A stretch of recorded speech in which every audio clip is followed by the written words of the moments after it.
fueron un montón de capitalistas que decidieron que era mejor que tú votaras y trabajaras para generar dinero. No.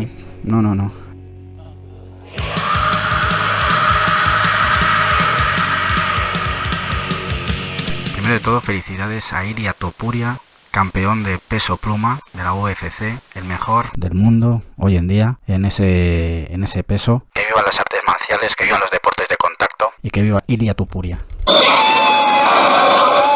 Algunos querrán utilizar su mensaje para decir que si sueñas y te esfuerzas vas a lograr lo que quieras. Ese caso es contradictorio con lo que significa la UFC, porque la UFC es totalmente lo contrario, es competencia y donde solo puede llegar uno. Es decir, si muchos hacen lo mismo que Topuria, igualmente solo puede ganar uno.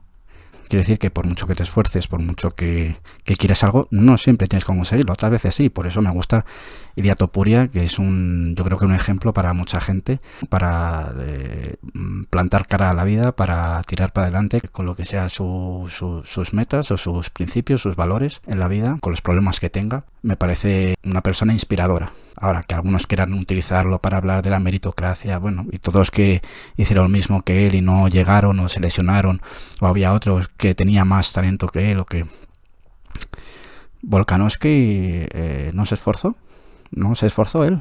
Últimamente se habla mucho de los gimnasios privados donde pelea la gente, que evidentemente hay muchos, yo también voy. Pero también he de animar a toda esa gente que va a los centros sociales ocupados, donde también hay deportes de contacto, donde también se enseña, donde también hay artes marciales, donde no solo sirven para lo que le gustaría a Roberto Vaquero, que es para drogarse, o lo que él acusa de hacer el vago, no. Ahí, y él lo sabe perfectamente, los centros sociales ocupados se hacen también deportes de contacto que a él le gustan, que él también ha competido.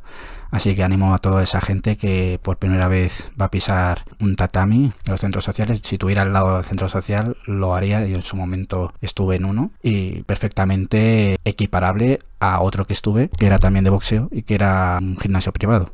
Vale, aparte de esto, siguiendo un poco el hilo de los vídeos que vengo enseñando, que van bastante sobre la línea económica, del capitalismo, de la gente que lo defiende, de la gente que no tiene ningún tipo de crítica hacia él, y yo voy sacando mi crítica hacia este tipo de sistema, ¿no? Bueno, pues tenemos a dos. Tenemos a Rescue You.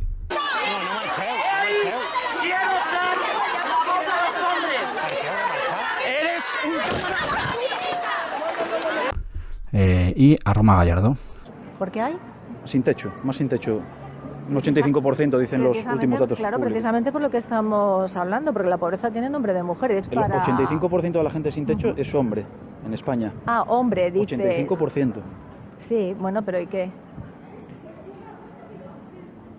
Dos personas feministas, antifeministas o no feministas, podríamos decir, y que pues parece que son bastante pro-capitalistas, liberales, como lo queramos llamar. Es como UTBH también, ¿no? Por eso le hice un vídeo hace poco, también por el mismo tema, ¿no? Él defendía el mercado, la vivienda, bueno. Qué casualidad que la gente que no es feminista, mucha de esta gente, al final yo creo que que todo lo que ellos ven que el feminismo toca, también van en contra. Si el feminismo está a favor de Palestina, ellos van a estar a favor de Israel. Si el feminismo está a favor, si estuviera a favor del liberalismo o el capitalismo, ellos serían anticapitalistas. Pero como el feminismo hay gente que son anticapitalistas, ellos utilizan la opción contraria. Bueno, se puede no ser feminista, como yo y como mucha gente anticapitalista, y no hay problema. Bueno, vamos ya al... Su trabajo antes de tener hijos pues está muchísimo más estigmatizado, que se ve peor porque una mujer quiera no tener hijos para trabajar a que un hombre diga tengo hijos sí, pero que me los cuida la mujer y yo ¿Me hablas de libertades o me hablas de la opinión de la gente? No, de la opinión de la gente que ha tenido un montón de años. Yo digo ahora mismo que yo no quiero tener hijos hasta que tenga casi 40 años porque quiero primero priorizar mi carrera. Por ejemplo, yo estoy estudiando medicina, quiero priorizar mi carrera y quiero ser la mejor médico que pueda ser. ¿Sí? Y hay gente, por ejemplo, mi abuela me ha dicho ¿cómo vas a hacer eso? Porque el pensamiento que había durante esa época es muy diferente al pensamiento que hay hoy en día. ¿Sabes gracias a qué tú ahora puedes priorizar tu carrera y trabajar independientemente de otras personas? Coño.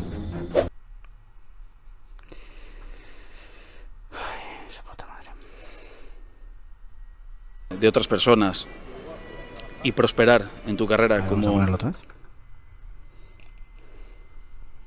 La mejor médico que pueda ser. ¿Sí? Y hay gente, por ejemplo, mi abuela me ha dicho, ¿cómo vas a hacer eso?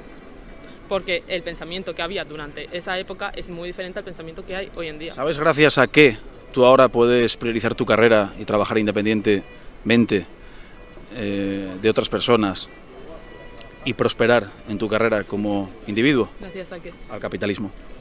No, a la mentalidad de la época, porque con Franco no podías trabajar independientemente, que ahora hablaré de eso. No podías trabajar independientemente porque llegó un momento en el que estaba prohibido que una mujer pudiera ni siquiera pedir un crédito sin permiso de un tutor legal, su marido. Entonces no, es debido a la mentalidad. Realmente la mujer podía haber sido independiente durante el franquismo, pero no lo fue porque la mentalidad, como explica la chica, era otra. Directamente ser una madre soltera, por ejemplo, era algo que se veía muy mal, sobre todo en los pueblos, tanto que la denigraban a la mujer. O sea, no es que pareciera denigrante, sino que ya se lo hacían saber. El hecho de que una misma persona, una mujer, durante el franquismo, no pudiera trabajar en según qué trabajos y luego sí, a lo mejor 10 años después, no es de los capitalistas. Los capitalistas ya habían en el franquismo. La clave está en la mentalidad o en la lucha, según dirían muchas feministas, en la lucha feminista que consiguió cambiar la mentalidad y que por tanto no se viera tan raro que una mujer pudiera acceder a ciertos puestos. Y vuelvo a lo mismo, también fueron la ley, es decir, los diputados, el Estado, lo que consiguió que por ley se pudiera permitir que una mujer trabajara donde quisiera. En la URSS las mujeres podían estudiar lo que quisieran, podían dedicarse a lo que quisieran. Llegó a haber mujeres astronautas, llegó a haber mujeres ministras, llegó a haber mujeres diputadas. En la URSS la mujer tuvo derecho al aborto, al divorcio, a elegir el trabajo que quisiera, a cobrar por el mismo puesto el mismo salario, igual que los hombres, algo que en aquella época era algo totalmente novedoso, sobre todo para muchos países capitalistas. No es que la URSS fuera lo más socialista, pero desde luego no era el capitalismo al uso, el capitalismo que conocemos y que hemos vivido. Entonces no, es más la mentalidad. Si tú piensas de esa manera. No es algo que yo pienso. Fueron un montón de capitalistas que decidieron que era mejor que tú votaras y trabajaras para generar dinero. No. En todo caso, el que se queja tanto a los Rubén Gisbert del Estado, oye, yo también me quejo, fueron más bien los políticos, fueron diputados, gente que vivía del erario público, la que decidió cambiar ciertas leyes para que la mujer tuviera derecho al voto, para que pudiera trabajar. Más allá de eso, la mujer ha trabajado a lo largo de la historia en las comunas agrarias. La mujer trabajaba.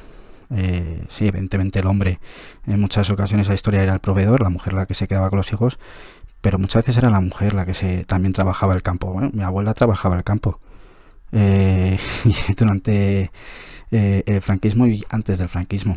Entonces, los capitalistas, si él se refiere a que cuando se inicia la revolución industrial, empiezan las primeras fábricas, los capitalistas contratan mujeres, sí, contrataban mujeres, contrataban niños. De hecho, muchas de esas fábricas se hicieron gracias al expolio de otros países, gracias a la riqueza, al capital acumulado durante la esclavitud. Entonces, bueno, sí, también niños. O sea, sí, eran tan avanzados que incluso contrataban niños. Pero, de nuevo, es la mentalidad. Un empresario al final, si quiere, contrata o no contrata a una mujer. Es la mentalidad.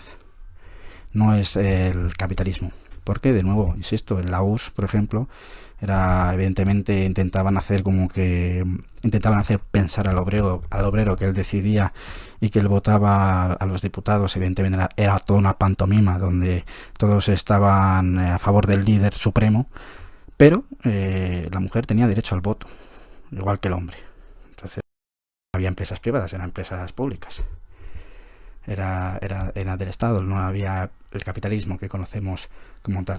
Los anarquistas dicen y lo señalan como capitalismo Estado, porque el empresario al final pasa a ser de un propietario a ser el Estado, ¿no? Y los obreros siguen sin emanciparse, que es la crítica que siempre hacen los anarquistas y que se hace también en este canal contra los que defienden el marxismo. Pero, amigos, casi se me olvida. Él dice de trabajar independientemente de cualquiera. ¿Cómo lo ha dicho? A ver. Tú ahora puedes priorizar tu carrera y trabajar independientemente de otras personas. Eso no existe. Nadie trabaja independientemente de otras personas. Todos trabajamos dependiendo de los demás. Tanto es así que, según los liberales, dependemos de los bancos centrales. O sea que dependemos de otras personas. También dependemos, según los liberales, del Estado. Es decir, de Estado me refiero a los impuestos que nos pueden encasquetar. Si vamos un poquito más al día a día, pues el obrero no es independiente del empresario, porque al final ese es el que tiene derecho a propiedad y le puedes echar. El empresario tampoco es independiente del obrero, porque de hecho las empresas no existirían si no fuera porque es la clase obrera la que lo pone en pie, la que pone en pie sus ideas o sus proyectos.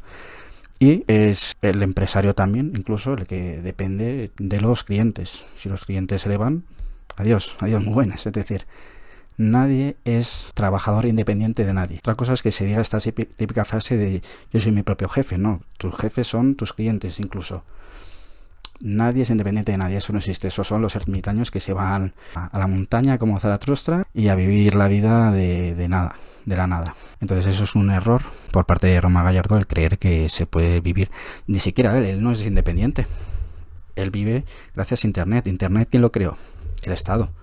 En Estados Unidos, el Departamento de Defensa de Estados Unidos. Él, el trabajo que tiene, que él a lo mejor considera que es independiente, no es independiente. Depende de que otros primero le pongan Internet en su casa, luego de que YouTube le permita tener un canal, luego que la gente le siga o no viendo. De eso depende. De los que le instalan la electricidad para que llegue a su ordenador, el wifi, como he dicho. Nadie es independiente de nadie. Por eso la propiedad privada no existe, porque nada es privada, nadie ha hecho nada por él mismo. Todo tiene que ver con lo colectivo, todo tiene que ver con la sociedad. Sin la sociedad ni siquiera sabríamos hablar. Hubiéramos nacido, no hubiéramos sabido ni hablar, no hubiéramos podido sobrevivir, porque el ser humano cuando nace no sabe vivir por él mismo, necesita del resto. Entonces, ¿cómo vas a decir que algo es privado, que es tuyo, si has necesitado el resto para llegar hasta ese punto? Por eso me parece que la propiedad privada en sí es Narnia, ¿no? Está de moda decir Narnia, pues es Narnia. Bueno, vamos a ver ahora a Rescue You Fitness. Hace poquito el salario mínimo interprofesional ha subido a 1.130 euros. ¿Qué le parece esta medida? A mí me parece muy bien. A mí muy bien. Todo lo que sea incentivar al trabajador para que pueda pagar sus gastos de luz, agua, de alquiler, a mí me parece súper bien. Y tendréis mejor poder decir, pues puedo vivir mejor. Porque ahora, aunque sois pareja, dos personas, que yo lo tengo en mi casa, dos personas, si pagáis 900 de alquiler, ya no os da ni para comer ni para pagar con el otro sueldo. Entonces sí es verdad que os tienen que subir. Bueno, digo yo porque yo no trabajo ya. Digo a los trabajadores que sí, que está muy bien este sueldo. Muy bien, muy bien, muy bien. Yo lo veo bien. Muy bien, hija, me cago en la puta. Como que muy bien. Pero bueno, ¿qué lucha es esa? Bien. Está bajito, pero claro, tampoco lo pueden subir más porque la carestía de la vida, el IPC, ya va por un 200. Yo qué sé, cada vez que vamos a comprar vemos que nos han subido las cosas, entonces no se adapta, pero bueno, siempre que sea un poquito de subida nos viene bien. Claro, pero ha habido voces discordantes en el sentido de, oye, suben el salario mínimo interprofesional, que lo cobran muy poca gente, no lo cobra todo el mundo el salario mínimo, y subiendo el salario mínimo aumentas la inflación, porque aumentan los precios. Eso yo creo que es casi como economía antigua, ¿no? O un poquito, con respeto lo digo porque me gusta Rescue You, pero es un poco de cuñado. La inflación, realmente, el año pasado, que fue cuando, yo creo que fue el año pasado, ¿no? Hace un año y medio que fue el boom, no fue por la subida del salario mínimo, que como él dice además, afecta a poca gente, no afecta a mucha gente el salario mínimo. Realmente la inflación, según unos fue por la guerra en Ucrania, según otros fue porque había cada vez menos refinerías, o que las refinerías de petróleo estaban encareciendo los precios de la gasolina a propósito.